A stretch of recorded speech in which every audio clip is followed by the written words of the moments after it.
Ô Créateur, que votre esprit et vos conseils nous accompagnent tout au long de notre travail pour le bien de tout notre peuple, pour assurer la paix et la justice au sein de notre terre et reconnaître sans cesse la dignité et les aspirations de ceux et celles que nous sommes appelés à servir. Amen.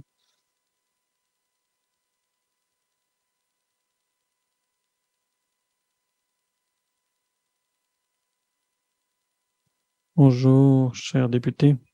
Chaque année, le dernier vendredi d'octobre, la campagne du Coquelicot est lancée afin de recueillir des fonds pour soutenir les anciens combattants et les familles de partout au Canada. Aujourd'hui, à 10h30, aura lieu la première cérémonie de remise de coquelicots à la force opérationnelle interarmée à Yellowknife. Les pages distribueront des coquelicots aux députés à ce moment-là et je vous invite à les porter. Le coquelicot est un symbole du souvenir pour commémorer et honorer les anciens combattants tombés au combat. À l'approche de la semaine des anciens combattants, je tiens à souligner que le 8 novembre marque le jour des anciens combattants autochtones et que le jour du souvenir est le 11 novembre. Bien que ces chiffres exacts soient inconnus, on estime que pas moins de 12 000 membres des Premières Nations métis et inuits ont servi dans les grands conflits du 20e siècle et au moins 500 d'entre eux ont malheureusement perdu la vie. Les anciens combattants autochtones ont joué un rôle essentiel au sein de l'armée canadienne. Merci aux députés. Déclaration de ministre. Déclaration de ministre. Ministre responsable de l'affaires municipales et communautaires. Merci, Madame la Présidente.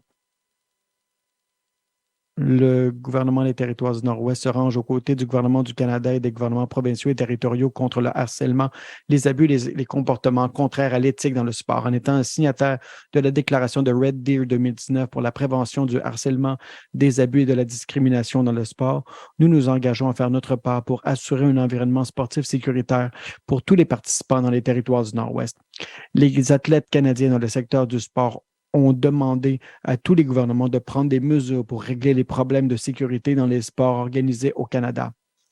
Les ministres responsables du sport ont répondu à l'appel de Red Deer et ont dirigé les efforts pour développer et faire progresser le sport sécuritaire au Canada. Aujourd'hui, je veux faire le point sur les progrès réalisés par le ministère des Affaires municipales et communautaires grâce à sa collaboration avec les représentants de la communauté sportive des territoires du Nord-Ouest. En août, j'ai assisté à la conférence des ministres fédéraux et provinciaux et territoriaux responsables du sport, de l'activité physique et des loisirs. Cette rencontre a eu lieu à Niagara Falls, en Ontario, juste avant les Jeux d'été du Canada. Au cours de la réunion, tous les ministres ont convenu d'établir des politiques et des procédures pour protéger les athlètes et prévenir le harcèlement, les abus et la discrimination. Il s'agit d'accélérer la mise en place d'un processus obligatoire et indépendant pour une tierce partie, y compris l'établissement de procédures pour le signalement et la gestion des allégations pour toutes les organisations sportives financées à partir de 2023. De plus, nous continuons à travailler avec le secteur du sport et les athlètes pour mettre en place une formation et une éducation sur la lutte contre le harcèlement et les abus. Madame la Présidente, depuis l'adoption de la déclaration de Red Deer, le ministère des Affaires municipales et communautaires a effectué une analyse environnementale des pratiques sportives sécuritaires actuelles dans le territoire du Nord-Ouest. En novembre 2020, le ministère a tenu un sommet sur la sécurité dans le sport avec les intervenants et des partenaires et a depuis animé plusieurs séances d'information avec des organisations sportives. Il existe maintenant un cadre de sport sécuritaire des territoires du Nord-Ouest et un plan de mise en œuvre de la sécurité dans le sport, et celui-ci est en cours de finalisation. Le cadre pour un sport sécuritaire au territoire du Nord-Ouest donne l'occasion aux organismes de sport territoriaux et majeurs d'adopter une série de politiques pour un sport sécuritaire qui porteront sur plusieurs domaines, notamment les codes de conduite, la discipline et les plaintes, le règlement des différends, la protection des athlètes, la sélection des bénévoles et la gestion des risques. Nous savons que le fait d'exiger une base solide de politique n'est qu'un début. Le ministère a l'intention de travailler en étroite collaboration avec les organismes afin de faciliter une discussion ouverte et la compréhension du cadre pour la sécurité dans le sport et d'inclure des exigences de formation obligatoires dans le système sportif des territoires du Nord-Ouest. Madame la Présidente, disposez plutôt d'un mécanisme indépendant et confidentiel pour signaler les incidents de harcèlement, d'abus et de discrimination est un élément important de la sécurité dans le sport. La plupart des gouvernements provinciaux et territoriaux sont en train d'établir leurs propres services d'enquête par des tiers ou négocient avec le Centre de règlement des différends sportifs du Canada pour fournir ces services dans leur juridiction. Le ministère recherche activement les options qui conviennent mieux au territoire du Nord-Ouest. En plus des politiques sur la sécurité dans le sport, le ministère exigera que les organismes de sport adoptent une politique de sensibilisation aux commotions cérébrales et des protocoles pour retour au jeu.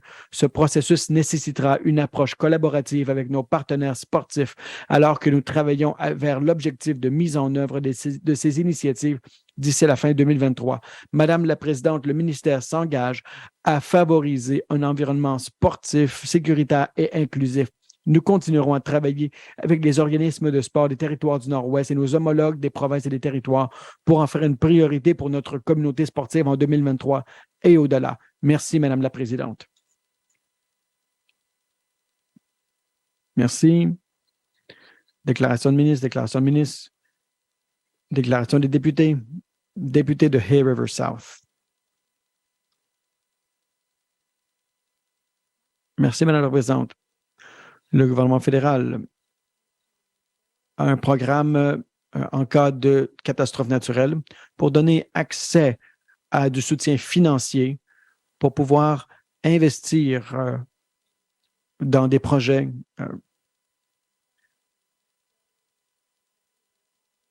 le secteur public, les gouvernements autochtones et les organisations non gouvernementales peuvent faire des demandes. Madame la Présidente, j'aimerais savoir si le ministère peut nous dire s'il y aura des mesures mises en place pour préparer les communautés au cas où il y aurait une accrue des eaux. Dans le Old Corridor et Paradise Valley, nous sommes inquiets. Nous souhaitons d'avoir des communications de la part du gouvernement pour savoir quoi faire. Madame la Présidente, les dégâts dus à la crue des eaux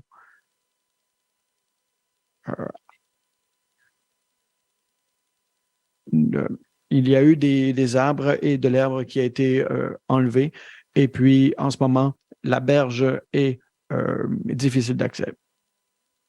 Madame la Présidente, le corridor lui-même ne peut ne pas être inondé. Et nous aurons besoin de quelque chose entre la rivière et les maisons.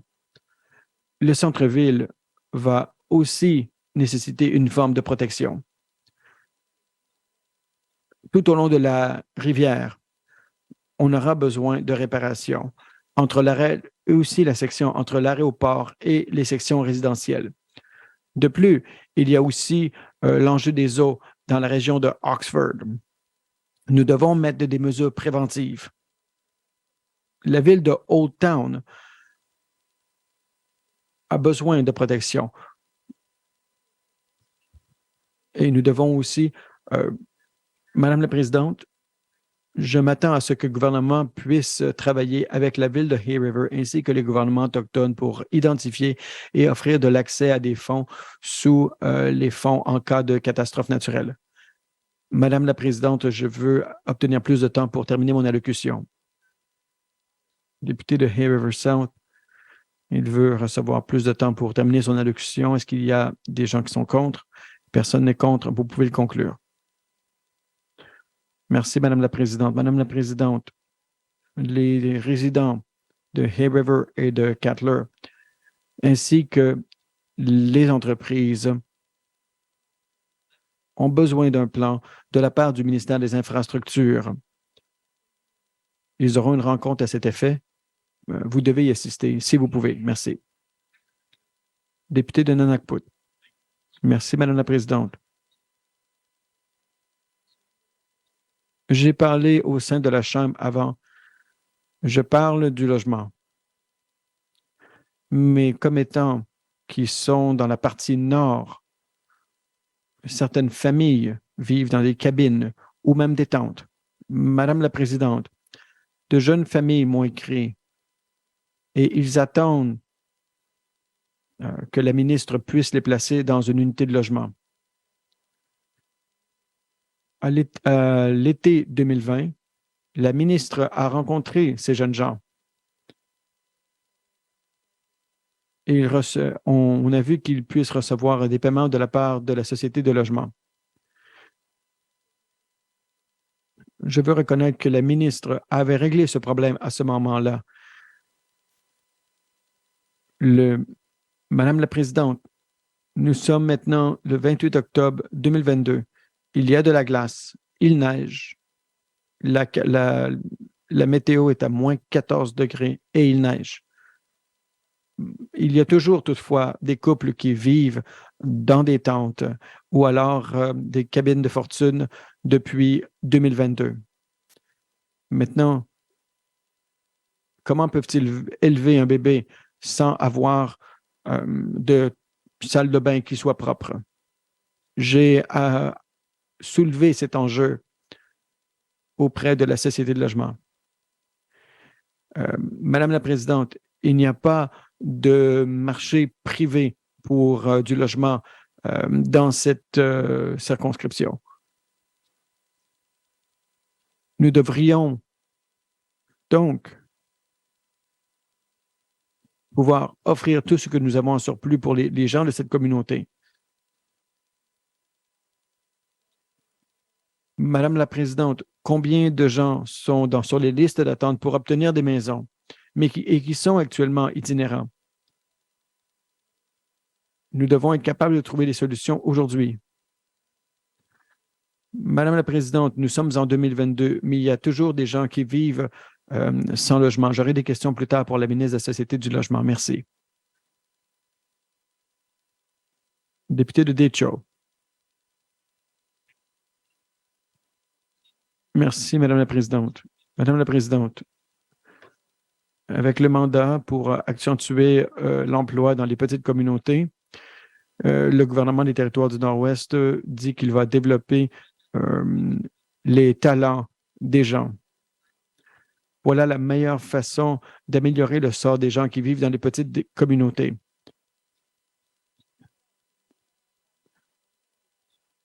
Nous devons en faire plus. On fait déjà bien, mais il faut maintenant en faire encore mieux. Madame la Présidente, lorsque j'ai lancé un programme de formation dans les petites communautés, il y avait de l'opposition à cette idée.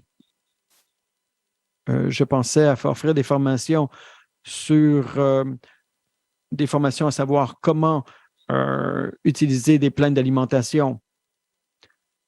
Nous avons besoin de gens qui travaillent.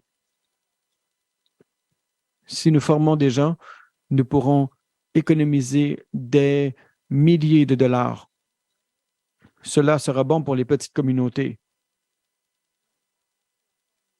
Il semble que la Société de logement des Territoires du Nord-Ouest a des programmes de formation pour faire les réparations, pour pouvoir réparer les édifices, réparer les composantes, réparer les unités de chauffage.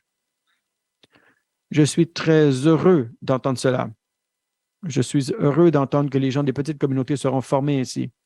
Je veux vraiment être heureux de ce qui est fait de la part du ministère de l'Infrastructure. Merci, Madame la Présidente. Merci aux députés.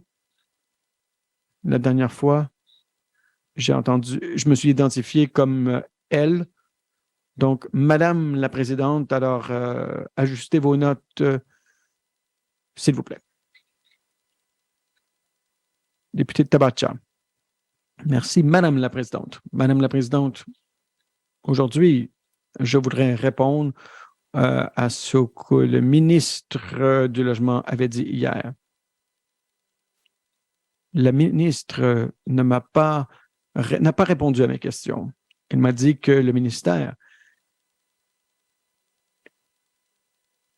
elle a dit qu'il y a beaucoup d'enjeux complexes au sein de la situation de mes commettants et que la société de logement doit avoir un traitement équilibré envers tous ses clients.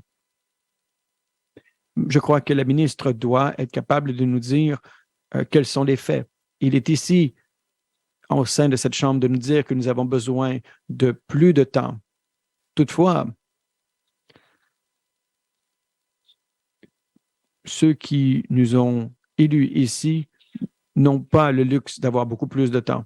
Il y a beaucoup de défis pour les gens ordinaires. Il y a des barrières qui existent pour l'obtention de programmes gouvernementaux. Parfois, je sens comme si il y a des élus qui siègent sur les ministres. Je crois qu'ils disent qu'ils veulent plus de temps, mais c'est vraiment une excuse pour dire non. Il est frustrant de voir le manque de compassion, surtout lorsqu'on voit la souffrance des gens. Je crois que ce qui doit être fait par ce gouvernement doit être basé sur les besoins. Nous sommes une petite population. Tout le monde connaît tout le monde. Donc, on doit aider nos commettants le mieux que nous pouvons. Sur une autre note, Monsieur le Président, j'aimerais remercier tout le leadership ainsi que les commettants de Tabacha pour qu'ils continuent à me soutenir en tant que député. Merci pour toute la confiance qu'ils m'accordent. J'aimerais aussi remercier tous les chefs qui ne sont pas dans ma circonscription, mais qui m'écrivent, qui m'approchent, qui me disent bonjour. J'apprécie beaucoup parler à mes anciens collègues ainsi que mes amis au sein de cette Chambre. J'aimerais obtenir plus de temps pour terminer mon allocution. Merci. Député de Tabacha, est-ce qu'il y a des oppositions? Vous pouvez conclure votre allocution. De plus, Madame la Présidente, j'aimerais vous remercier. J'aimerais aussi remercier le président de la Chambre, Blake. Il a une très bonne attitude. Parfois, nous avons besoin d'avoir une ambiance un peu plus cordiale, malgré les enjeux difficiles auxquels on fait face. J'aimerais remercier toutes les équipes de cette Assemblée. J'aimerais aussi remercier C.A. Pascal pour tout le soutien qu'elle me l'a donné. Et en dernier, Madame la Présidente, j'aimerais remercier tous mes commettants ainsi que tous les ténois. Je vous souhaite à tous et à toutes un joyeux Halloween. Merci, Madame la Présidente. Déclaration de député. Député de Frame Lake. Madame la Présidente, l'une des projets de loi adoptés, c'est une nouvelle vision sur l'environnement et c'était la première fois qu'on en faisait une révision en 29 ans. Le comité plénier a travaillé très difficile pour pouvoir faire 14 amendements. L'un des amendements qui a été adopté, c'est vraiment important pour l'environnement. Cela veut dire que le gouvernement des Territoires du Nord-Ouest va maintenant considérer les provisions lorsqu'il prend des décisions et cela aura un impact sur l'environnement. Nous allons continuer à travailler sur l'écologie durable, l'équité intergénérationnelle, les droits autochtones. Le problème, c'est que ce projet de loi n'a pas défini quel est l'impact sur l'environnement et en qui il est redevable. J'ai tenté de faire des amendements au sein des comités pléniers. Pour pouvoir parler de j'ai tenté de soulever ces problèmes. Toutefois, nous avons perdu le vote. Il est dommage de voir que le ministère a ignoré une fois de plus ces inquiétudes. J'ai demandé récemment à 3 ministères de l'exécutif, celui qui s'occupe des affaires autochtones, de la finance et de l'environnement et des ressources naturelles, quel est l'impact sur l'environnement et qui en a la responsabilité de l'implémentation. Et savez-vous, personne ne le sait. Tout cela a été écrit de façon tout à fait discrétionnaire de la part des ministres. Et tout cela devrait s'imbriquer avec les priorités du gouvernement dans la livraison des programmes et services. Toutefois, il n'y a rien quant à pouvoir évaluer les décisions des ministères. On ne peut même pas trouver une version datée sur le gouvernement des territoires du Nord-Ouest. Cela est décevant. Cela ne semble rien changer. Et cela n'aide pas l'environnement. J'aurai des questions plus tard pour la première ministre et je vais lui demander qui est redevable pour les résidents du Nord-Ouest dans l'implémentation de ces politiques. Député de Cam Lake. Madame la Présidente, dans les dernières années, les infirmières n'ont pas reçu l'appui nécessaire malgré les manques de personnel et il n'y a pas assez d'incitatifs dans les santé et services sociaux. Cela résulte dans des résidents qui souffrent. Il y a un déclin dans les soins de santé. Cela affecte particulièrement tous ceux qui vivent dans les petites communautés et qui reçoivent déjà des soins de santé. Madame la Présidente, nous avons besoin d'accentuer la rétention, de faire des formations, de réduire le surtemps au travail et de créer des environnements qui soient sains et positifs et qui puissent mettre l'emphase sur l'équilibre avec le travail et la vie privée pour diminuer les gens qui quittent.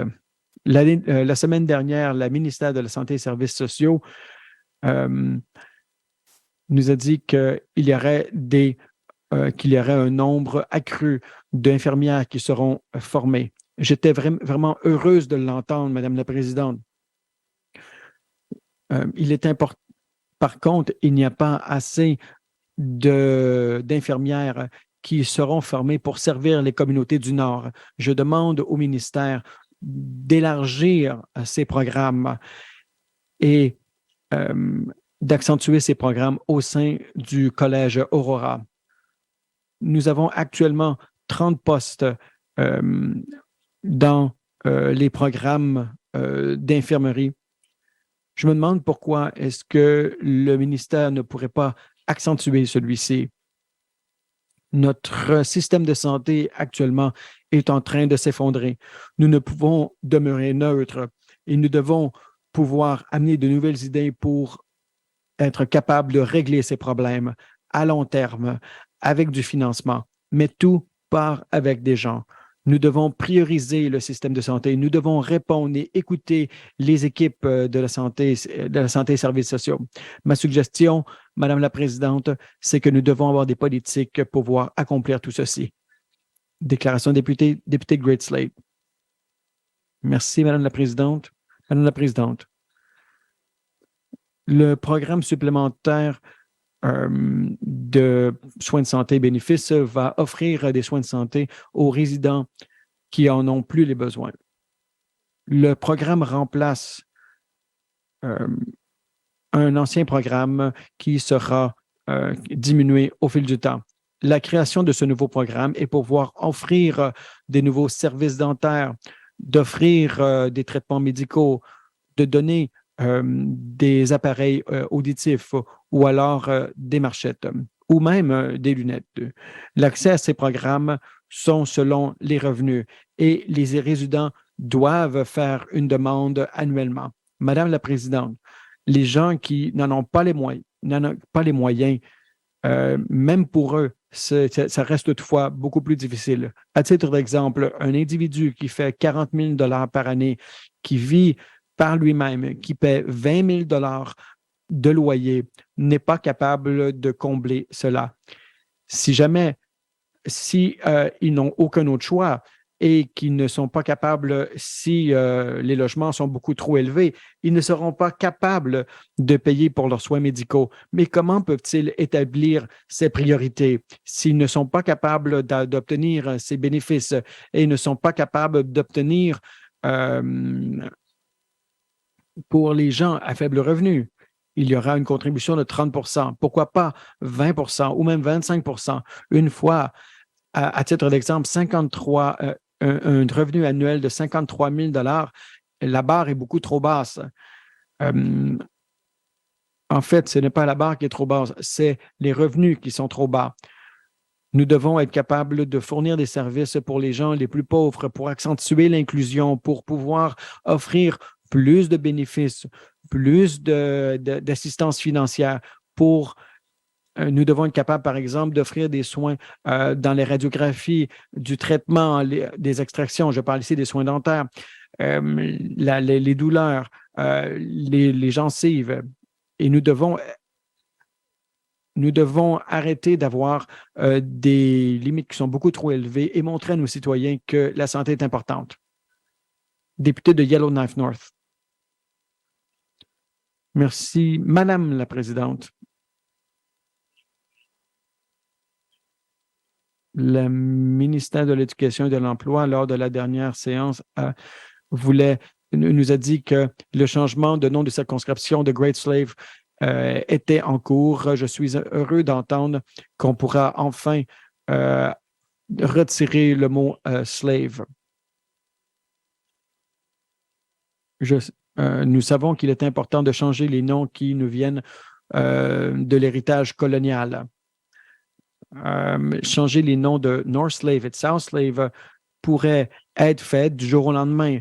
Et cela n'a pas besoin d'avoir des changements législatifs. C'est seulement un nom administratif que nous utilisons pour nos régions.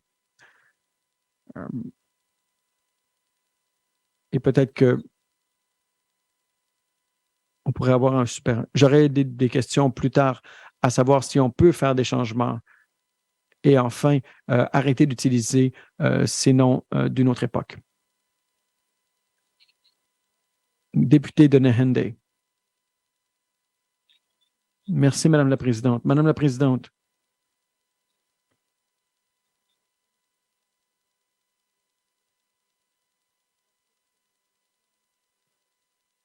elle était une de 14 enfants. Elle a grandi avec ses parents, sa famille, aux certaines écoles. Lawrence est allée à l'école de Fort Simpson, à Nunavik, et elle a rencontré, enfin, quand elle a terminé l'école, elle est retournée à la maison.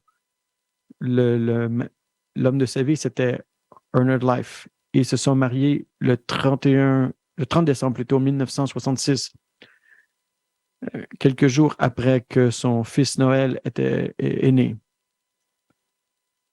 Ils ont eu 9 enfants. Elle a vécu à Jay River.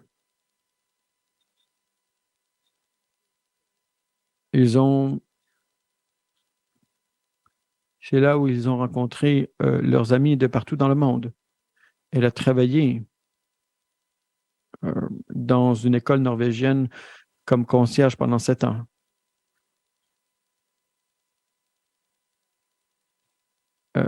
Ses enfants l'appelaient Gomo. C'est un petit surnom. Elle a aimé ses enfants. Son cœur était en or. Madame la Présidente, là, Florence, elle irait cueillir des fruits avec sa mère qui est décédée, sa belle-mère, Sarah.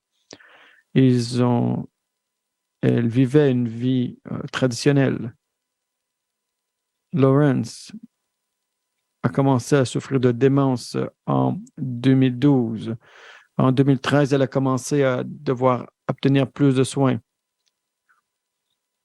Dans les 9 dernières années, on a pris soin d'elle à Fort Simpson, dans un centre de personnes âgées.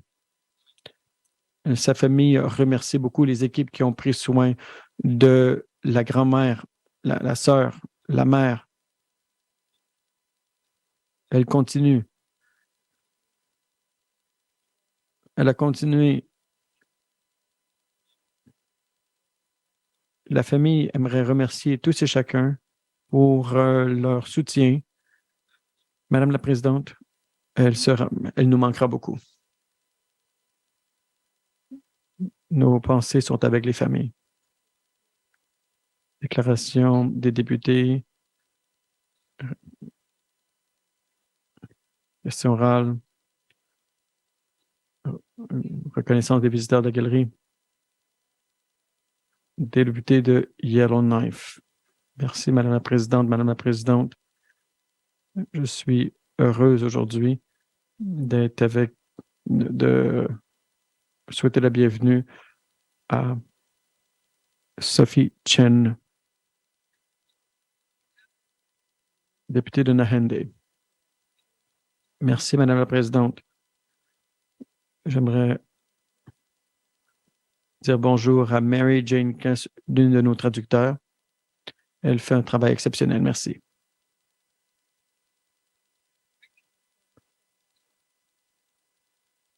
Député de Range Lake. Merci, Madame la Présidente. Je suis heureuse d'avoir quelqu'un de Range Lake ici.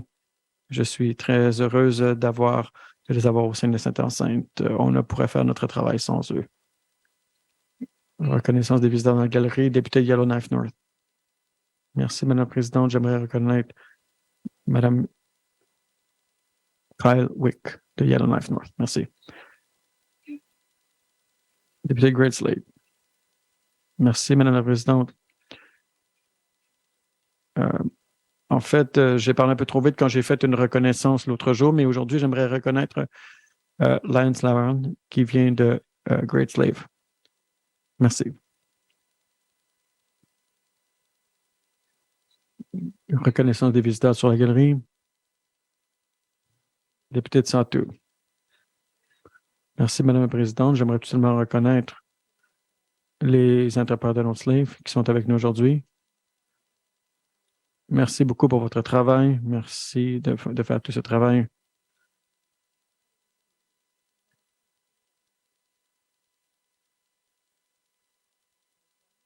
Reconnaissance des visiteurs pour la galerie. Député de Montfouille. Madame la Présidente, j'aimerais reconnaître Joe Slavery qui fait un excellent travail.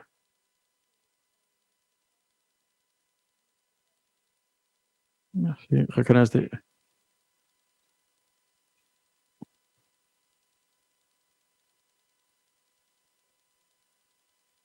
Question orale. Député de Nanakput. Madame la Présidente,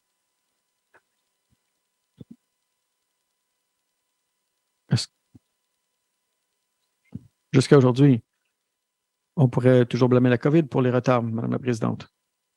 Madame la Présidente, est-ce que la ministre aujourd'hui, va aider les couples qui vivent dans une tente avec des bébés avant l'Halloween, ou plutôt Noël? Merci, Madame la Présidente. Merci, député. Réponse de la ministre responsable de la Société de logement. Mais je comprends qu'est-ce que le député dit.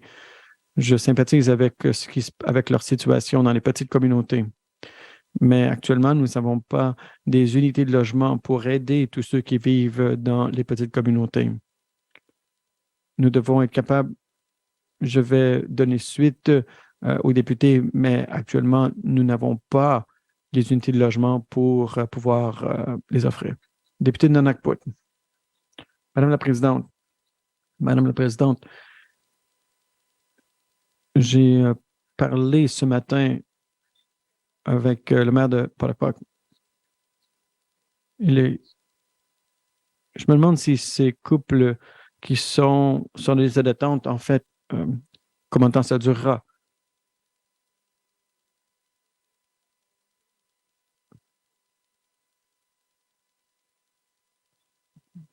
Parce qu'il y a des grands besoins. Merci.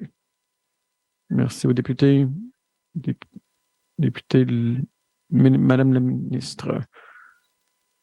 Je ne suis pas au courant de l'unité. Pourquoi est-ce que l'unité est manquante? Toutefois, je reconnais ce que le député dit et nous avons 4 unités dans sa circonscription qui sont installées. Le député de Nakpot. Madame la Présidente, avec la situation que nous avons ici dans le temps en matière de logement, est-ce que la ministre serait prête à travailler avec la communauté à travers le leadership et qu'est-ce qui s'en vient, justement, qu'elle a pour entendre leurs préoccupations et qu'elle s'entende avec l'autorité de logement local? Merci beaucoup, Madame la Présidente. La ministre responsable de la Société de logement. Merci beaucoup, Madame la Présidente. Oui, je vais faire un suivi avec le leadership communautaire, mais aussi, je aimerais reconnaître aussi que Polytech était une première communauté qui avait complété leur plan de logement.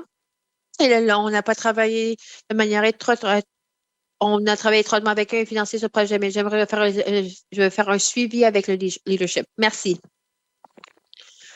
Dernière question supplémentaire. Merci, député Minobec. Est-ce que la ministre s'engage de faire une visite pour entendre les préoccupations de mes commettants en matière du logement et la situation auquel on fait face dans différentes communautés? Merci, Madame. Merci, Madame la Présidente. Merci, député. La ministre responsable de la Société du logement. Merci beaucoup, Madame la Présidente. Lorsque je regarde les horaires au cours des prochains mois, je vais faire un suivi avec les députés pour voir notre disponibilité. Mais non seulement ça, j'aimerais aussi me mettre en contact avec les gouvernements autochtones et les promesses qui ont été faites en matière de logement et de s'assurer qu'on est capable de réussir dans le déploiement de notre partenariat en matière de logement. Merci, Madame la ministre. Question orale, député de Gatineau. Merci, Madame la Présidente. Madame la Présidente, je suis très passionnée à propos de la formation des gens au sein des petites collectivités en matière des systèmes de changement parce qu'on a tous des gens de métier et il n'y en a pas au sein de la communauté. Alors, ma déclaration débutée, j'ai mentionné la formation pour toutes les petites collectivités, surtout dans la région, pour pouvoir assurer l'entretien, les services pour les différentes chaudières, etc. Cela pourrait être mené par un génie qui pourrait être placé dans les régions plus larges. Est-ce que ces individus puissent recevoir la formation nécessaire pour mener ces responsabilités en matière d'entretien de système de chauffage? Merci, député. Ça, c'est une question pour la ministre de la Société. C'est pour qui cette question? Est-ce que c'est la ministre de l'Infrastructure? Merci beaucoup. Madame la ministre de l'Infrastructure. Merci, Madame la Présidente. Le ministère de l'Infrastructure a présentement 13 postes, euh, postes de maintien des logements. Alors, ça, c'est des bonnes nouvelles. Alors, ces employés sont critiques pour assurer l'opération de nos actifs dans les régions éloignées. Ils sont responsables pour faire des suivis et de l'entretien auprès de nos bureaux, des hôpitaux, des écoles, entre autres. Ils sont responsables pour différents services. Alors, ils vont, par exemple, faire des entretiens des toilettes, le chauffage, etc. Alors, oui, ils ont la formation nécessaire. Alors, merci beaucoup. Merci, Madame la ministre. Députée de Gatineau. Merci, Madame la ministre. Merci, député, pour avoir expliqué leur rôle et responsabilités. Alors, qu'est-ce qui se passe présentement? Ils n'ont pas ils n'ont pas de progression pour ces gens qui sont responsables parce qu'il y en avait un pour les employés de la société de logement, pour toute la question de la plomberie, etc. Et ça leur pris 6 semaines justement de vraiment comprendre comment une fournaise fonctionne ou comment une chaudière fonctionne, etc. Alors, comme j'ai mentionné, on n'a pas de spécialistes en matière de chauffage au sein de la collectivité. Alors, les individus sont en train de faire ce système de formation. Ils comprennent comment ça fonctionne. Alors, on a mieux utilisé ces individus qui ont reçu la formation de le Collège Aurora parce que c'est la raison pour laquelle, pour que les gens, pour ces individus qui sont responsables pour l'entretien, Et je ne comprends pourquoi le ministère ne comprend pas. Alors, j'aimerais savoir si la ministre aimerait commenter. Merci. Madame la ministre? Merci, Madame la Présidente. Alors, nous comprenons cela. Alors, tous les gens qui sont responsables pour l'entretien ont un certificat dans différents métiers électriques, entre autres, ou une certification aussi en tant qu'un opérateur de petits systèmes. Ça, c'est des exigences pour pouvoir entamer différents travaux en le code contre incendie, de plomberie, entre autres. Alors, oui, ils ont une formation. Question complémentaire, député de Gatineau.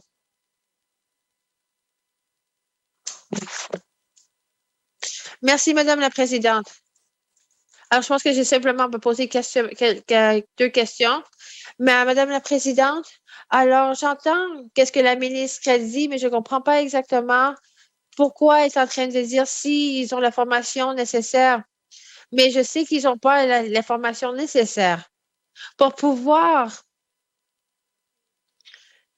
faire des services de base pu, qu'ils auraient pu acquérir à travers la formation offerte par le Collège Aura. Ils ont des séminaires qui sont tenus tous les printemps. Ils ont justement pour les différents métiers. Alors, ça devrait être disponible pour les agents responsables d'entretien pour mieux comprendre qu'est-ce que, qu'est-ce qui, OK, qu'est-ce qu'ils font face. Alors, est-ce que la ministre pourrait s'engager d'offrir cette formation pendant le printemps? Merci, Monsieur le député. Madame la ministre, merci, Madame la Présidente. Madame la Présidente, les employés sont capables de demander pour la formation supplémentaire de la part de leur cadre. On encourage les cadres, les superviseurs d'encourager ces requêtes de formation. Alors, on soutient aussi les agents d'entretien qui veulent accroître leur formation, y compris l'accès à la formation, le collège oral. Alors, on offre des formations même dans les centres régionaux. Merci. Merci, Madame la ministre. Dernière question supplémentaire. Député des questions. Merci, Madame la Présidente. Alors, j'entends la ministre, mais je crois que les réponses qu'elle offre viennent de son personnel. Alors, j'encourage la ministre fortement à cette ministre d'offrir cette formation dans les régions isolées, éloignées, où on n'a pas les spécialistes. Et c'est les gens qui sont nécessaires au sein de communautaires qui peuvent aider les autres. Et je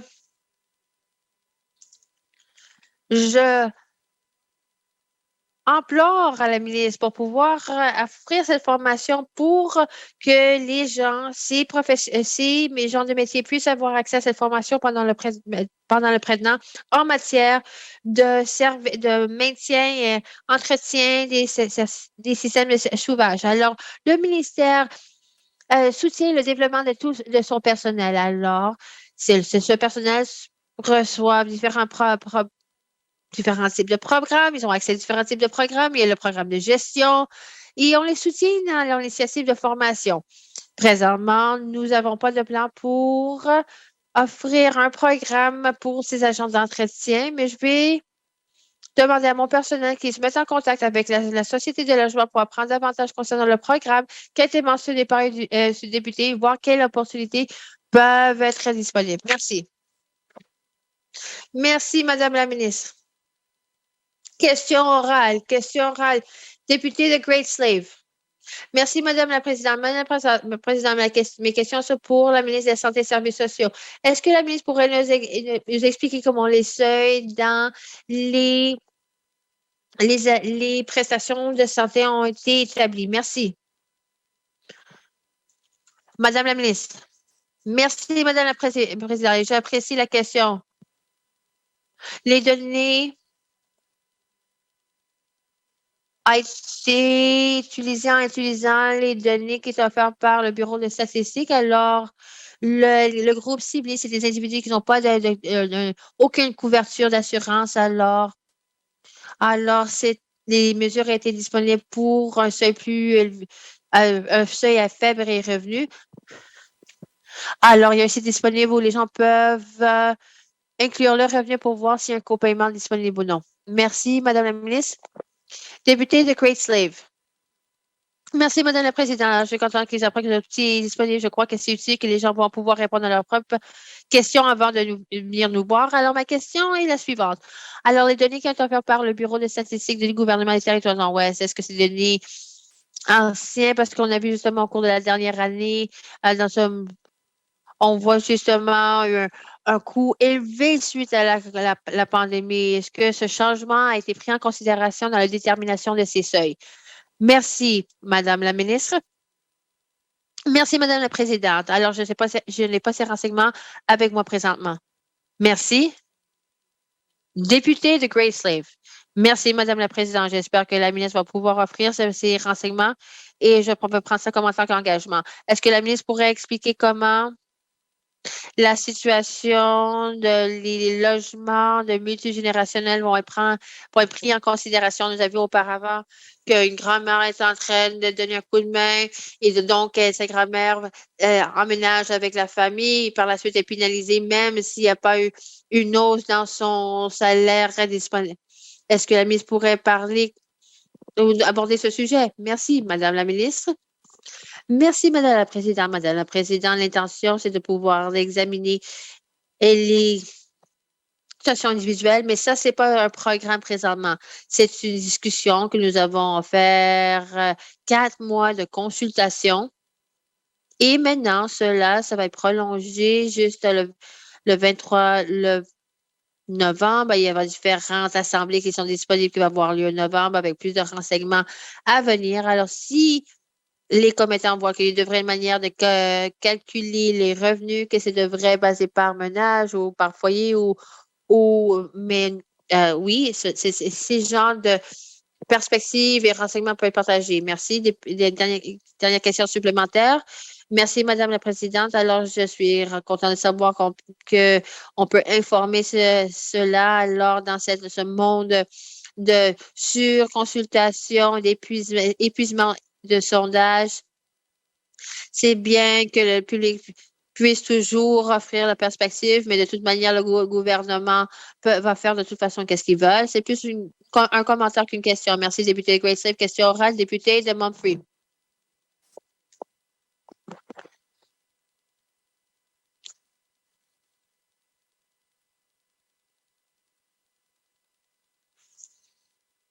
Cette question est pour la ministre de la Santé et des Services sociaux. Selon le bureau du vérificateur général ou le rapport qui a été émis par le vérificateur général, le ministère de la Santé et des Services sociaux n'offre pas assez des services d'addiction culturellement sûrs. Alors, j'aimerais savoir comment ils vont pouvoir s'attaquer à cette question de manière significative. Est-ce que la ministre s'engage à travailler avec les gouvernements autochtones pour mener un processus de consultation à l'extérieur du conseil consultatif? Merci. La ministre responsable de la Santé et des Services sociaux. Merci, Madame la Présidente. Madame la Présidente, nous n'avons pas encore, on n'a pas entendu de la part du comité permanent sur le rapport du vérificateur général sur les indications et les soins. Alors, ce rapport n'a pas été encore déposé, mais je sais que nous avons accepté toutes les recommandations. Le comité est en train de considérer un plan de travail qui est en annexe. Selon mes connaissances, ça ne prévoit pas que nous allons, non, on va disperser le conseil autochtone qui travaille avec le NTSS. On va les remplacer avec le gouvernement autochtone. Si j'ai compris la question correctement, on n'a aucun plan de faire une restriction. On est en train de planifier pour des réponses au programme. Merci. Merci, député de Montfrey. Alors, quel type de mécanisme de financement et de programme vont être en place pour s'assurer que des programmes sont mis en place en prenant en considération la sécurité culturelle, entre autres? Merci, Madame la ministre. Madame la Présidente, la division de la sécurité culturelle qui s'appelle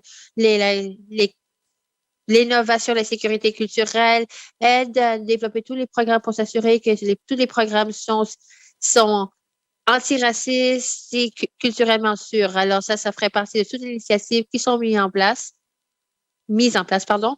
Alors, les requêtes, alors je vais dire qu'ils sont plus axées sur les processus avec l'objectif de mieux recueillir les données comme sont les meilleures idées, qu'est-ce que sont les conclusions, les résultats. Et oui, on est engagé à faire ce travail. On veut démontrer que qu'est-ce qu'on est en train de faire fonctionne. Merci. Question complémentaire, député de Montfrey. Merci, Madame la Présidente. Comment est-ce que les soutiens de posture, d'éducation vont travailler ou être ciblés pour les jeunes et les aînés? Député, pardon, Madame la ministre? Madame la Présidente,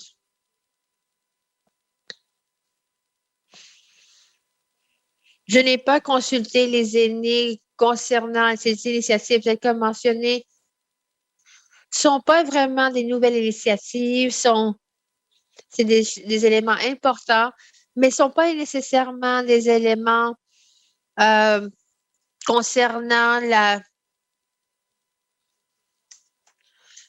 le regroupement ou des renseignements. On a aussi des consultations avec les conseils. Il y a des aînés qui participent à ces rencontres, mais surtout les gouvernements autochtones posent des questions en matière de santé et les addictions. Alors, on fait de notre mieux pour travailler avec eux et de pouvoir offrir des solutions communautaires qui sont les meilleures solutions. Dernière question complémentaire.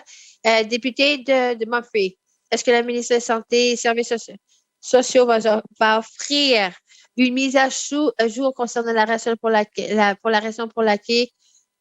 de ne pas suivre ou continuer de l'avant par le centre Lodge en matière de services d'addiction et de soins. Merci, Madame la ministre.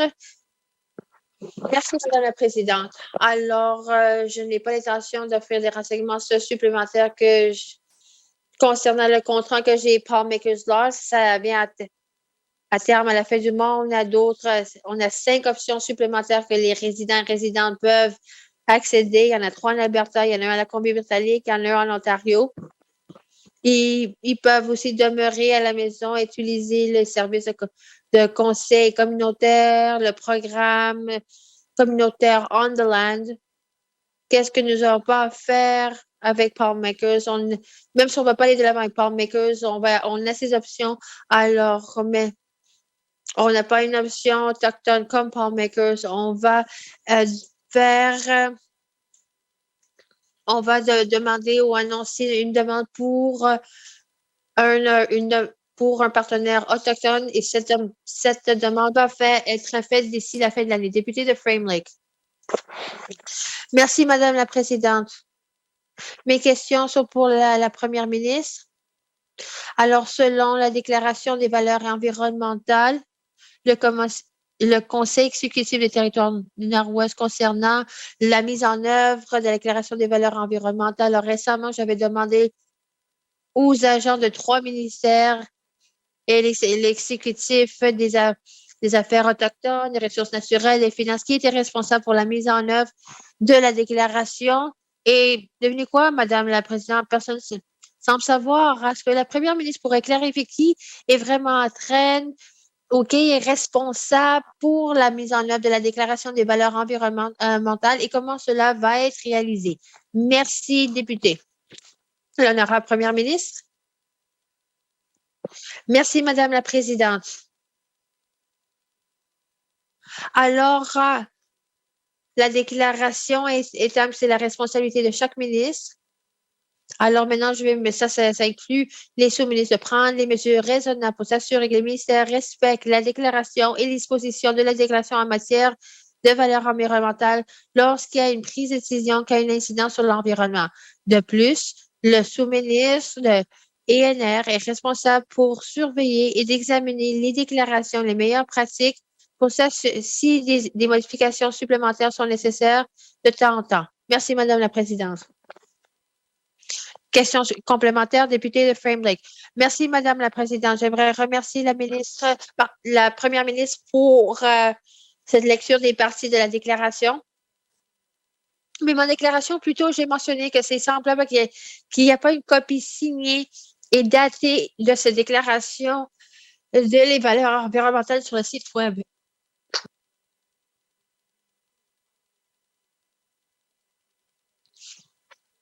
Est-ce que cette déclaration est disponible et si ce n'est pas réglé, est-ce qu'elle pourrait s'engager à régler ce problème? Merci, merci. L'honorable Première ministre. Merci, Madame la Présidente, encore. Je t'ai assuré par le financeur que les déclarations des valeurs environnementales est disponible en ligne. Les versions signées ne sont pas affichées sous l'onglet de politique, mais la version signée est publiée sur le site de l'Assemblée législative. Comme le document est déposé, je vais faire une vérification cette fin de semaine et je suis certaine que le député m'informera si ce n'est pas le cas.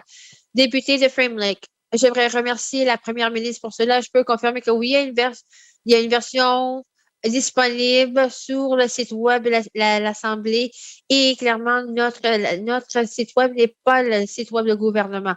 Alors, il y a un document qui va être déposé ici. On a oublié ça auparavant. Alors, j'essaie d'inclure une exigence pour un table de signalement et de mise en œuvre pour la déclaration des valeurs environnementales. Mais le cabinet était contre cela. Alors, est-ce que la Première ministre pourrait nous indiquer à quel moment il va avoir un type de suivi de la mise en œuvre de la déclaration et si cela va être partagé avec le public? Merci, Madame la Présidente. L'honorable Première ministre.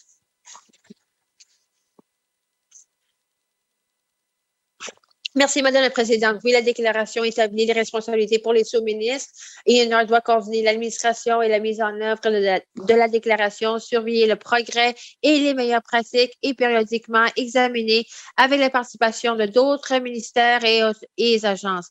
La déclaration des valeurs environnementales est seulement un d'un panoplie des outils que le gouvernement utilise pour protéger l'environnement. C'est une nouvelle politique, Madame la Présidente, et tel que mentionné plus tôt, nous avons continué à travailler sur sa mise en œuvre. Merci, Madame la Présidente. Merci. Dernière question complémentaire. Merci, Madame la Présidente. J'aimerais remercier la Première ministre d'avoir confirmé cela, qu'il n'y a pas de suivi interne et qu'il n'y a pas de signalement public. Alors, il semble qu'il n'y a rien dans la déclaration que cela peut être appliqué sur la prise de décision du cabinet, le suivi, l'évaluation, etc.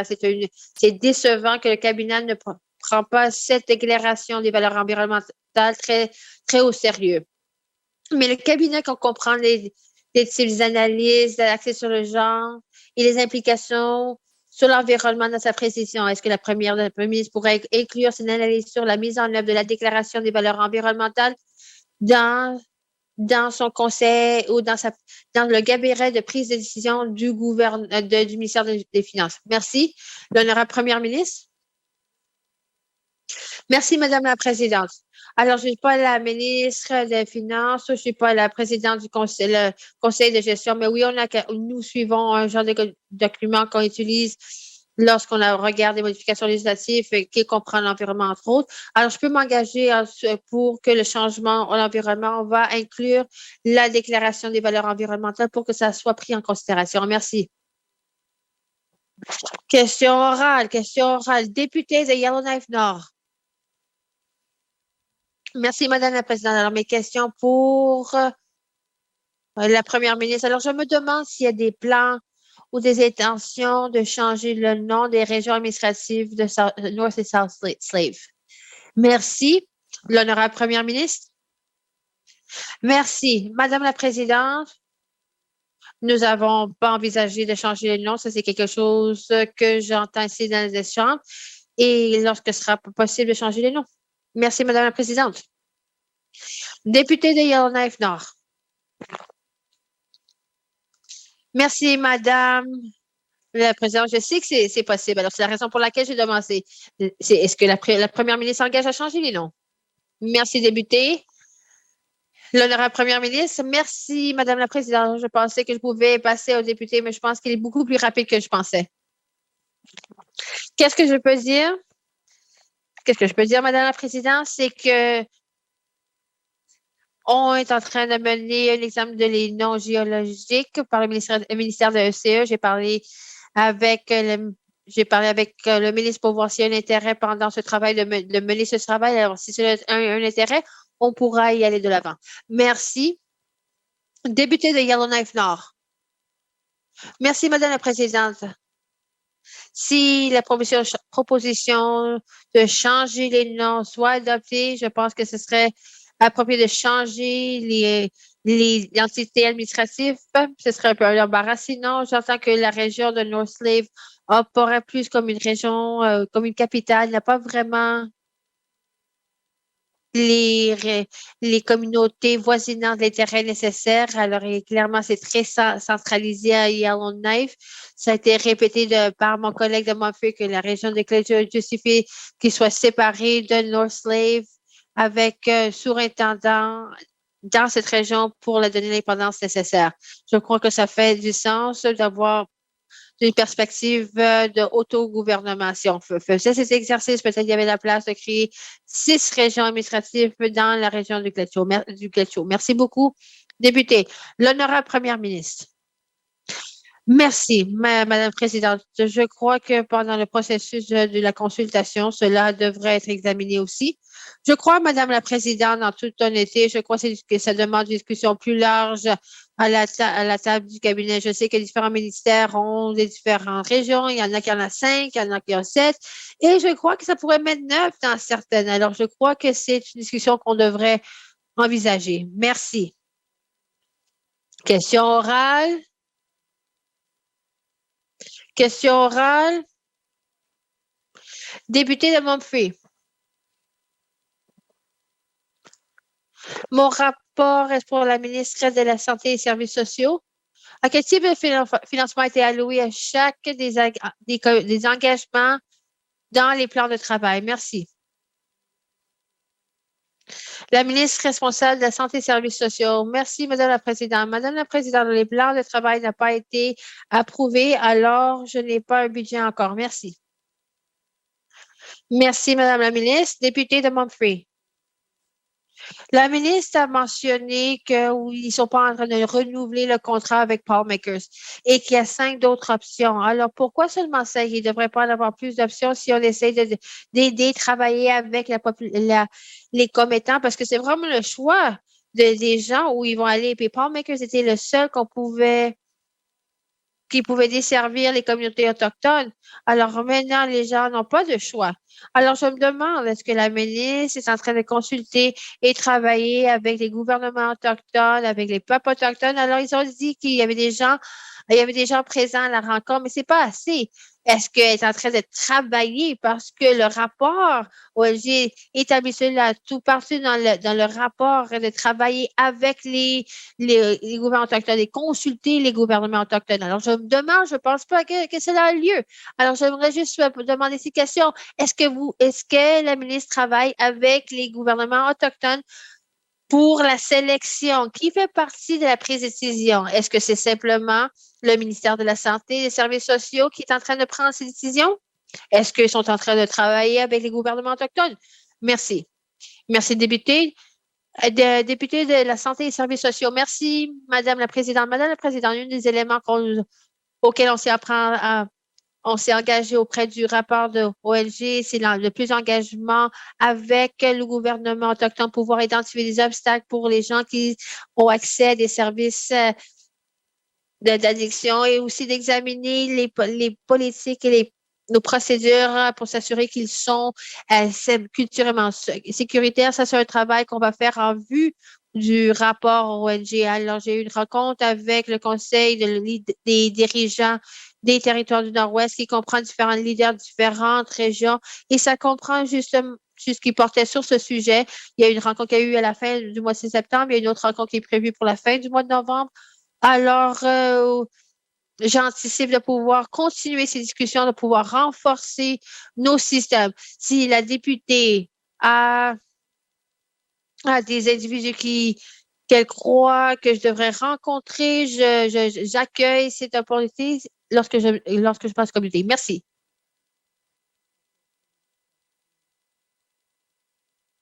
Oui. Est-ce que la ministre peut m'offrir une liste pour nous dire combien de gens ont été chercher de l'aide dans des programmes vers le sud pour contrer la toxicomanie depuis qu'elle est ministre? Est-ce qu'elle peut nous donner une liste? Oui, je peux offrir cette information. Dernière question supplémentaire, député de Montfouille. J'ai une autre question pour la ministre. Est-ce qu'elle pourrait venir avec moi dans la région du Clicho? Est-ce qu'elle pourrait venir avec moi pour qu'elle puisse ainsi parler avec les gouvernements autochtones, qu'elle pourrait parler aux gens, qu'elle pourrait parler aux jeunes, qu'elle pourrait leur parler des programmes disponibles pour contrer la toxicomanie?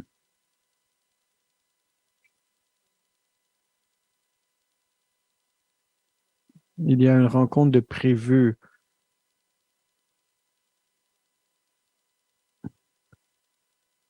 Nous allons parler de ces enjeux avec le chef et ainsi que le Clicho government, le gouvernement Clicho plutôt. Je répète toutefois que si on m'invite, si la députée veut qu'on fasse le tour de sa circonscription, je serai volontiers. Question orale, député de Hay River South.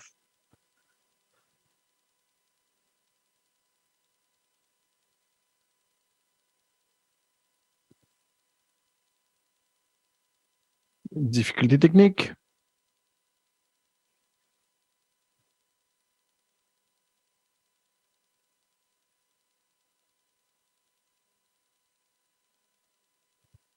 Madame la Présidente, nous avons des enjeux. Nous avons des problèmes de santé. Il y a des gens qui sont isolés. Je crois que ce qui serait bénéfice, du moins au sein des communautés de Hay River, c'est d'avoir un centre de prévention.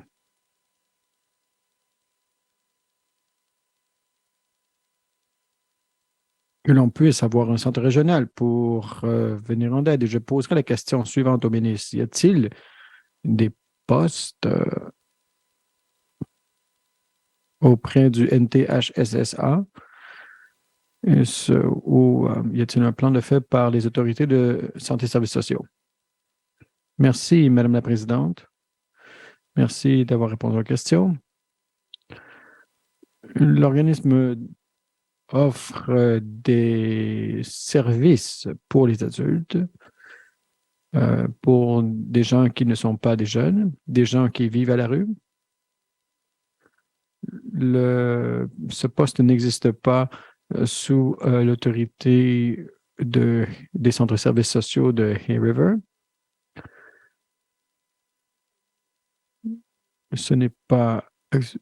Il n'y a pas actuellement de personne désignée à ce poste. Député de Hay River South. Merci, Madame la Présidente. Est-ce que la ministre peut nous dire quelles sont les fonctions et quelle est la responsabilité d'un travailleur social? Est-ce que jusqu'à présent, la méthode actuelle a fonctionné? Santé et services sociaux. Merci, Madame la Présidente. Madame la Présidente, les fonctions de travailleur social, c'est d'aider un individu à obtenir des traitements, d'obtenir du soutien à l'emploi ou au revenu, offrir des références pour les soins de santé, compléter des demandes sous le principe Jordan, avoir une pièce d'identité, par exemple un permis de conduire. Voilà un poste qui est là pour faciliter les gens à obtenir de l'accès aux services. Cette fonction peut aussi être remplie par d'autres centres de services. Celui ou celle qui se trouve sans service peut ainsi recevoir de l'aide pour pouvoir être redirigé au bon endroit selon leur situation. Dernière question supplémentaire, député de Hay River South.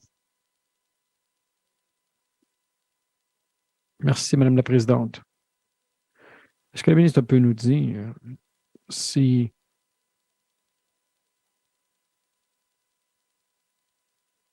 on pourrait... Et ils ont des clients qui vont... Est-ce que le ministre peut confirmer si les travailleurs de la santé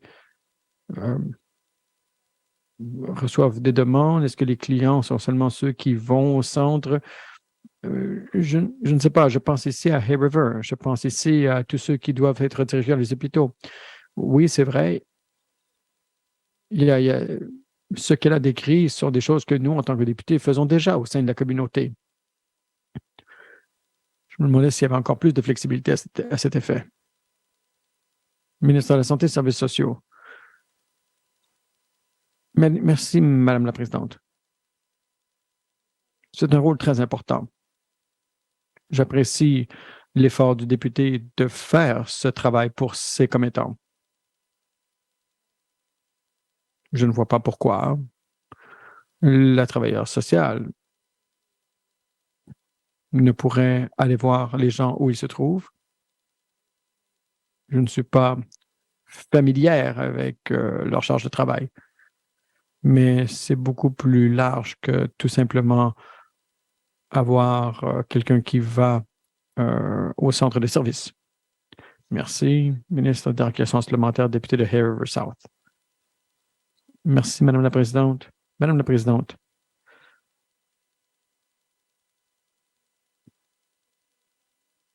est-ce que la ministre va remplacer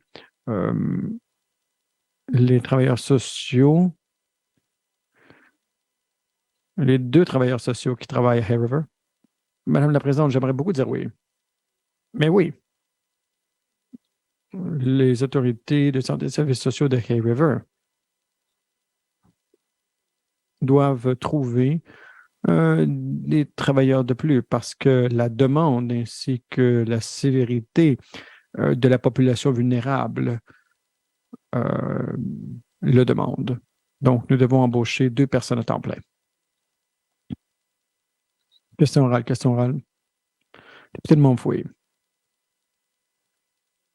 Merci. Bon, voilà ici une question pour le ministre de la Société du Logement. Ma question est la suivante. Va-t-elle prendre l'initiative pour annuler la dette de ceux et celles qui ont obtenu des prêts hypothécaires, mais qui ne comprenaient pas ce qu'elles signaient? Ministre responsable de la Société du Logement. Merci, Madame la Présidente. Je vais aller revoir le ministère. Nous devons suivre la loi sur la gestion des financières lorsque vient le temps d'annuler des dettes hypothécaires.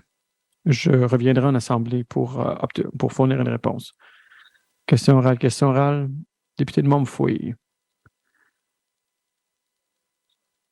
Ils sont un exécutif. Ils peuvent changer la politique. Ils peuvent changer cette politique. Par le passé, il y a déjà eu une annulation de dette à l'ordre de 4 millions de dollars. Mais je voudrais tout une fois poser la question au ministre. Va-t-elle transférer les bureaux à la région de Clearwater? Merci.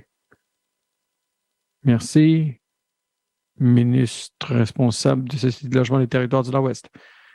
Merci, Madame la Présidente. Actuellement, On ne voit pas de transfert, on n'a pas de transfert en vue dans la région du Klitschko.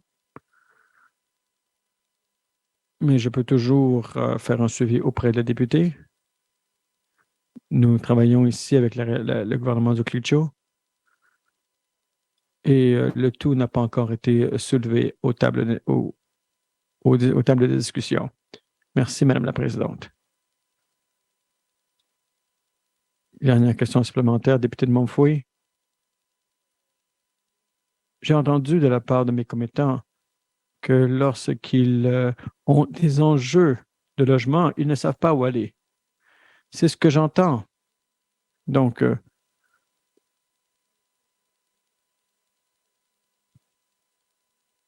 je crois que lorsqu'on pourra transférer le tout au niveau local, alors le tout sera beaucoup plus efficace. Actuellement, tout se trouve à Yellowknife. C'est tout ce que je voulais dire. Mais c'est vraiment, c'est à la ministre à voir si elle désire répondre.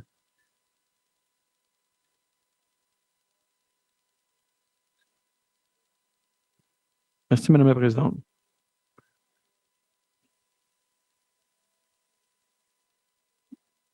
Je vais voir, je vais aller voir le ministère. Cet enjeu n'a pas été soulevé à la table lors de nos rencontres. Député Yellowknife North. Merci, Madame la Présidente.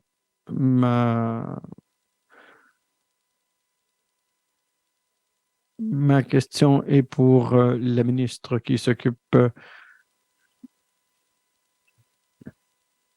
Nous avons un nombre nous avons 3 versions de Northmart, 13 magasins qui n'existent même plus, et Walmart. Ma question à la ministre responsable pour la révision de l'approvisionnement, quand est-ce qu'on va arrêter d'utiliser les entreprises du Sud au lieu de celles du Nord? Madame la Présidente, il y a des révisions actuellement. Ça pourrait peut-être même le même député qui je crois que le député m'avait même déjà dit que la définition d'entreprise du Nord serait selon le nombre de personnes qui vivent dans la circonscription.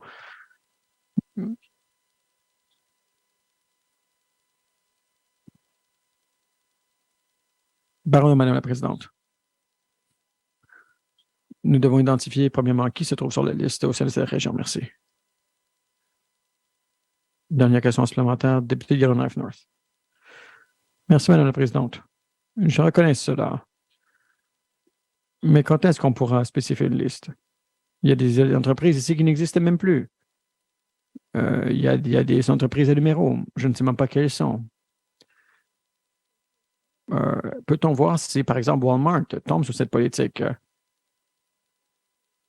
Et pourrait-il y avoir un comité de révision des incitatifs? Je ne sais pas pourquoi il y a une liste actuellement qui n'a pas été mise à jour et qui ne devrait même plus s'y trouver et qui embauche à peine de personnel du Nord.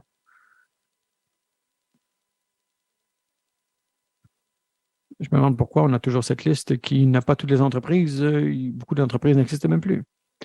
Merci, Madame la Présidente. Madame la Présidente,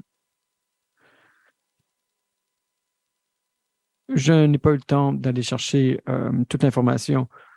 Je ne peux actuellement dire qu'est-ce qui va se passer ou non selon la définition, mais ce que je peux vous dire actuellement, Madame la Présidente, c'est qu'il y a une possibilité raisonnable qu'il y ait une mise à jour de nom des entreprises, mais ça pourrait peut-être être l'explication. Il y a peut-être des changements de nom. Ça ne change pas toutefois la définition d'une entreprise du Nord. Nous devons assurer qu'elle soit claire.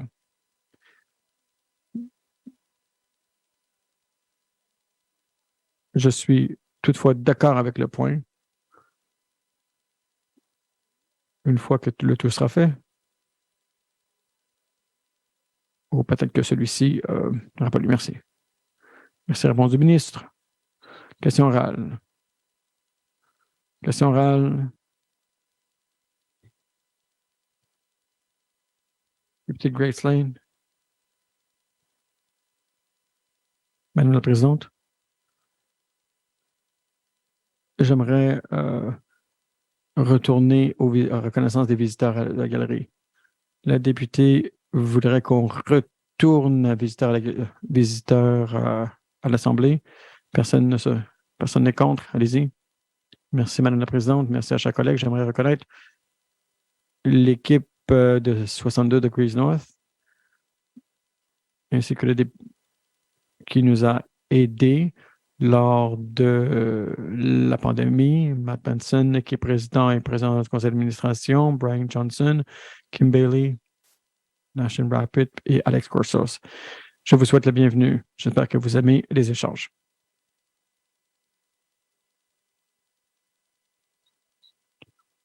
Reconnaissance des visiteurs. Question écrite. Question écrite. Retour sur les questions écrites.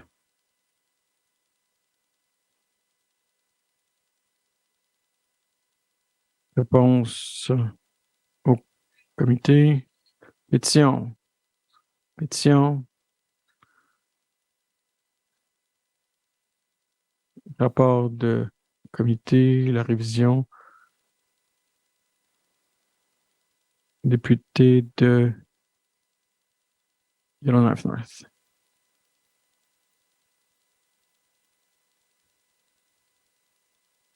Madame la Présidente.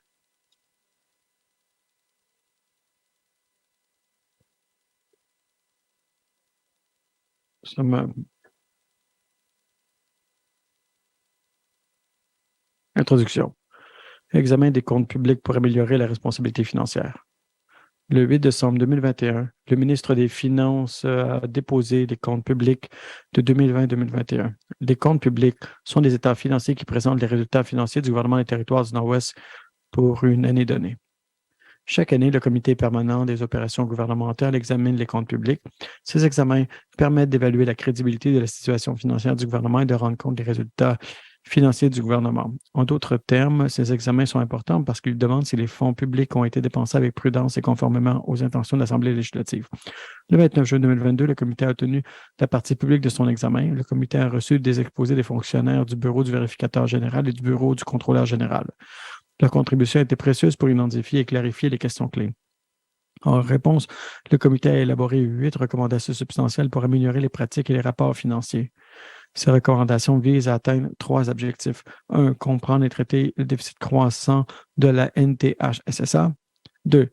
Améliorer la divulgation sur les passifs environnementaux, les revenus des ressources et les immobilisations corporelles. Et 3. Rendre les rapports financiers plus importants, fréquents, comparables et numériques. Le comité est heureux de soumettre ses recommandations et se réjouit de leur mise en œuvre.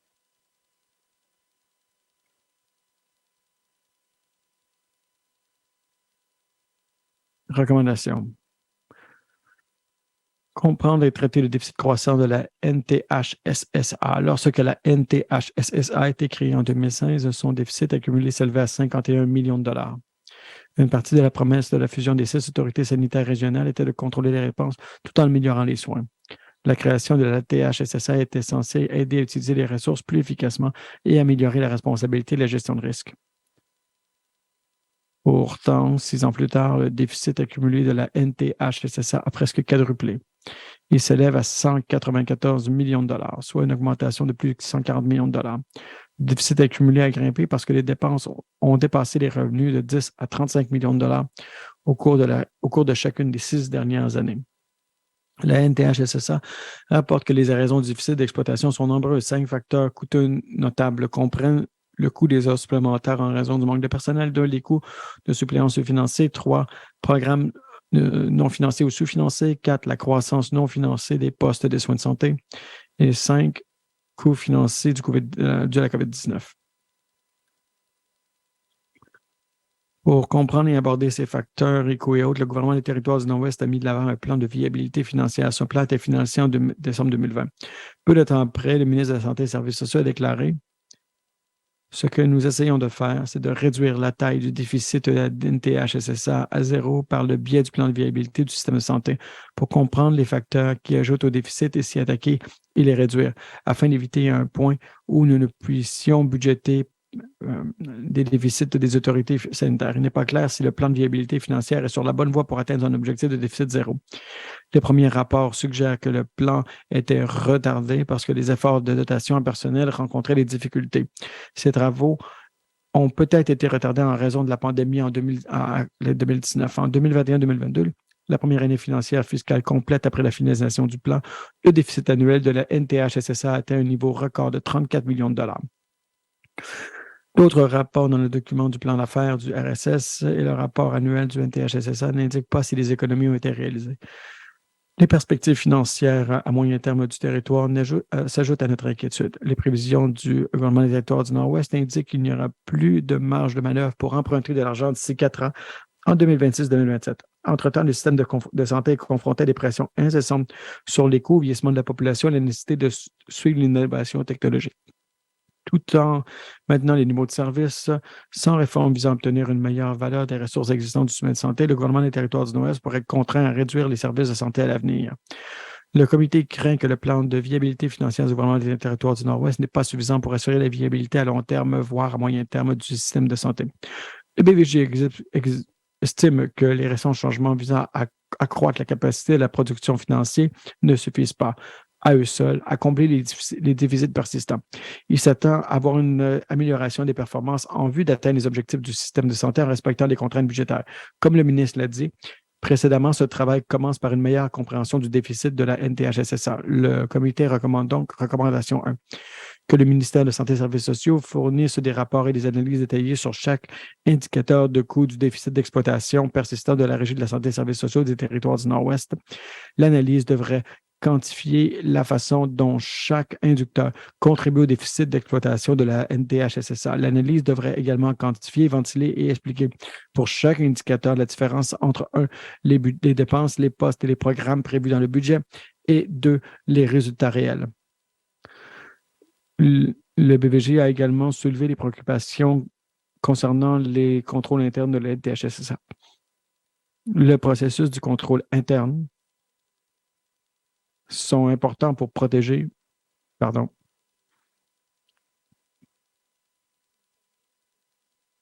il me manque une page.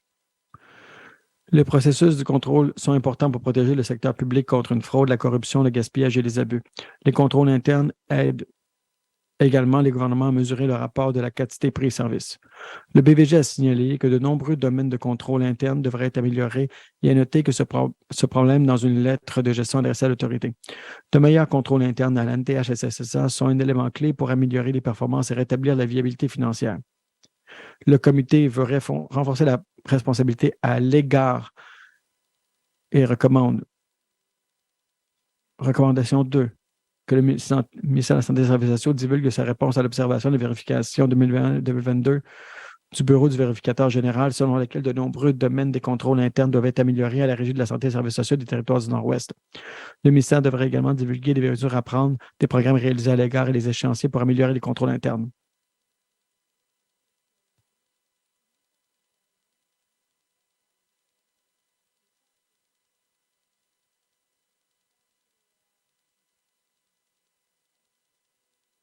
Maintenant, je vais laisser la parole au député de Cam Lake. Député de Cam Lake. Merci, Madame la Présidente. Améliorer la divulgation des passifs environnementaux et revenus tirés. Passifs environnementaux. Les passifs environnementaux représentent les coûts nécessaires à l'assainissement des sites contaminés dont le gouvernement du Territoire du Nord-Ouest est responsable. Les comptes publics de la 2021-2022 ont fait état de 277 sites contaminés avec un passif total de 68 millions de dollars. Ce passif est ventilé en fonction de 7 types sites tels que les mines abandonnées et les décharges.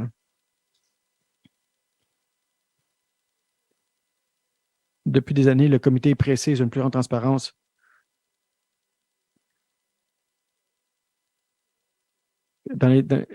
les comptes publics ont fait état de 217 états contaminés. Et depuis des années, le comité préconise une plus grande transparence sur les sites contaminés. Et en 2018, le comité a recommandé que le gouvernement du territoire du Nord-Ouest invente un inventaire en ligne sur le modèle de l'inventaire des sites contaminants. Et toutefois, le gouvernement du territoire du Nord-Ouest manque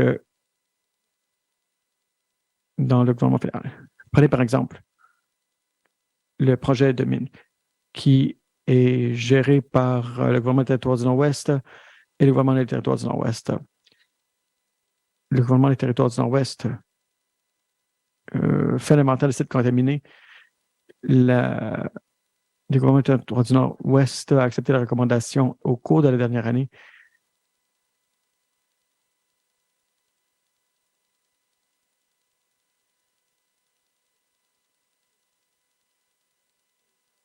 Le comité encourage le gouvernement du territoire du Nord-Ouest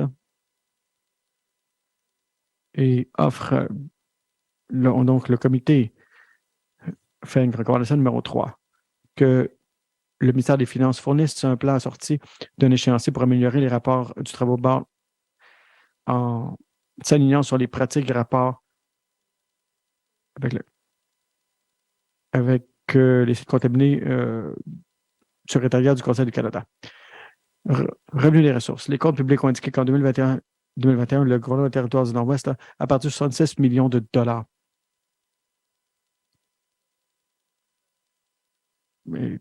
Et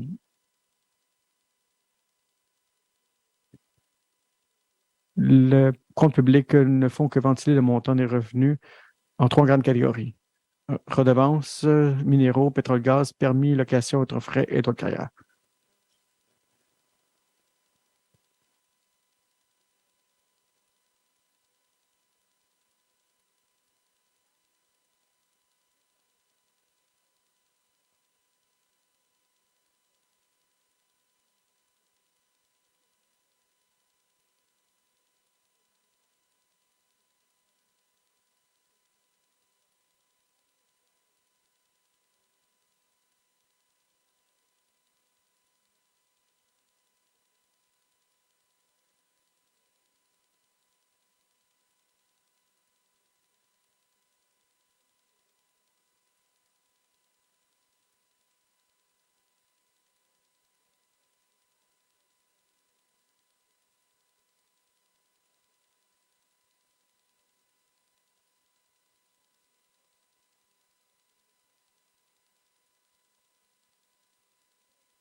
Madame la Présidente, je propose, et appuyé par le député de Tabalcha, que le rapport des représentants gouvernement recommande que le gouvernement des territoires du Nord-Ouest soit accepté par l'Assemblée et passe à la comité plénier pour sa considération. Merci, Madame la Présidente. Député de Yellowknife Nord, la motion est recevable à la motion. La motion est non débattable. Tous à faveur? Tous qui s'opposent? Abstention?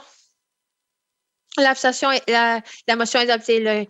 Le rapport de comité 39-19 sera référé au comité plénier pour son examen. Merci. Le rapport des comités permanents et spéciaux.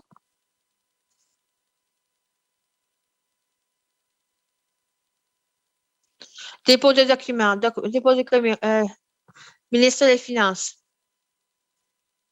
Merci, Madame la Présidente. Madame la Présidente, j'ai plusieurs documents que j'aimerais déposer. Le budget supplémentaire des dépenses infrastructure numéro 2. 2022-2023, budget supplémentaire des dépenses de fonctionnement numéro 2, 2022-2022. Les comptes publics du gouvernement du territoire du Nord-Ouest pour l'exercice terminé le 31 mars 2022. État financier provisoire non consolidé.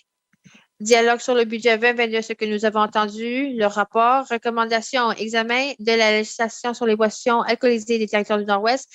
Rapport annuel de la fonction publique 2021-2022. Commission des alcools et du cannabis des territoires du Nord-Ouest. Le 68e rapport annuel. Merci, Madame la ministre.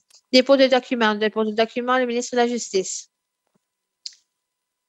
Merci, Madame la Présidente. Je souhaite déposer les deux documents suivants.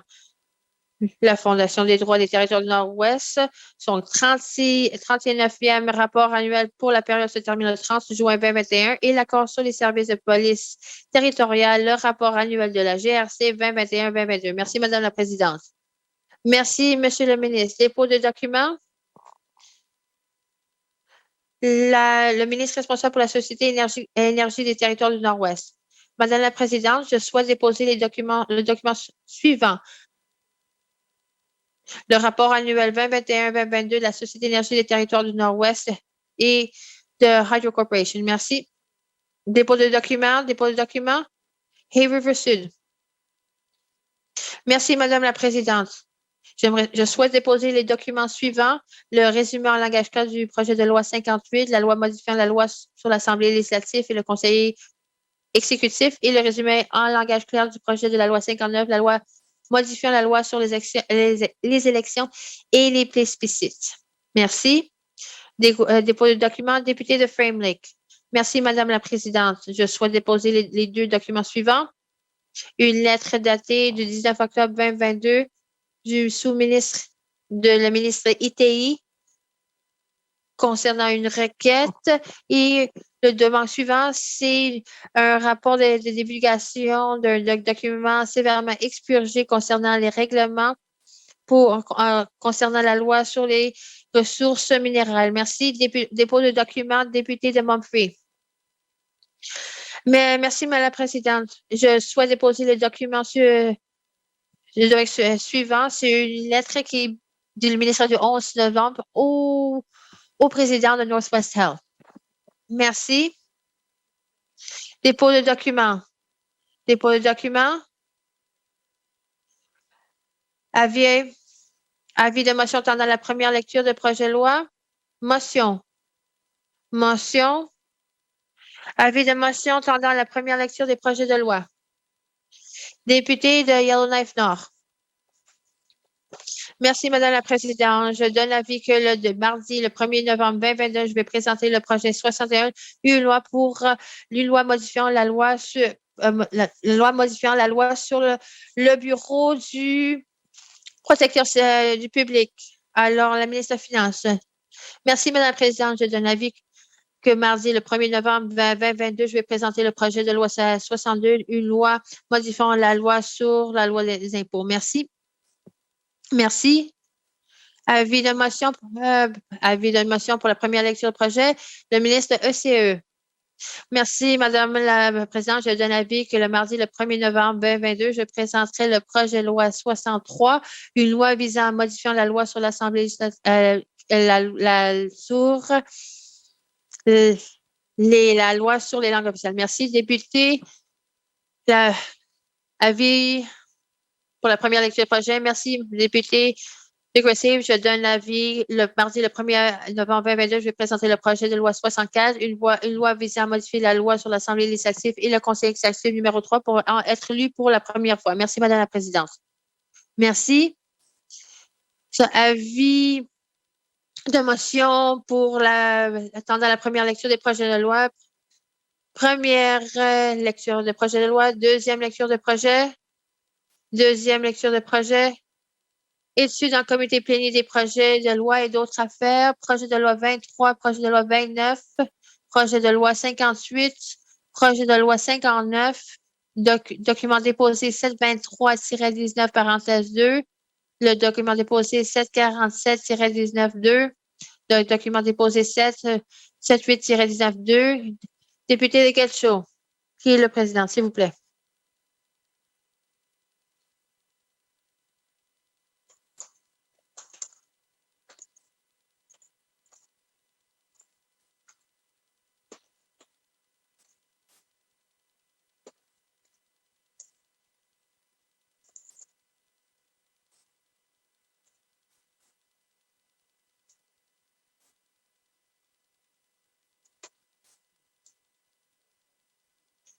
J'appelle le comité plénier à l'ordre. Quel est le souhait du comité? Député de Frame Lake. Merci, Monsieur le Président. Le comité souhaite. Je propose que la présidente fasse état du progrès. Merci.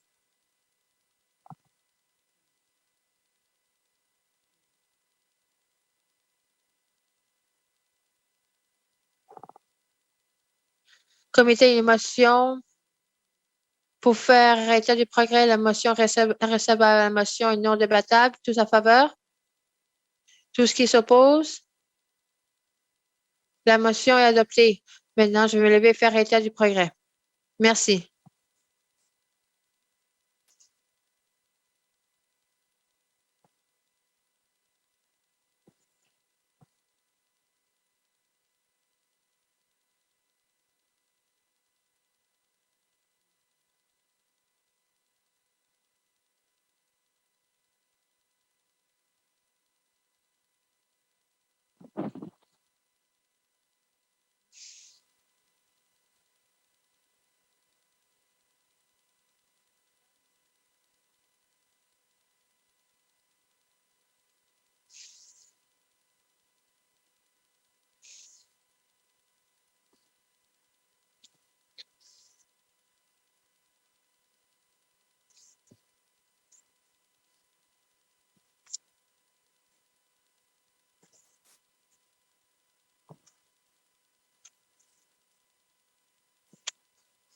Puis-je avoir le rapport du comité plénier député de Getchell?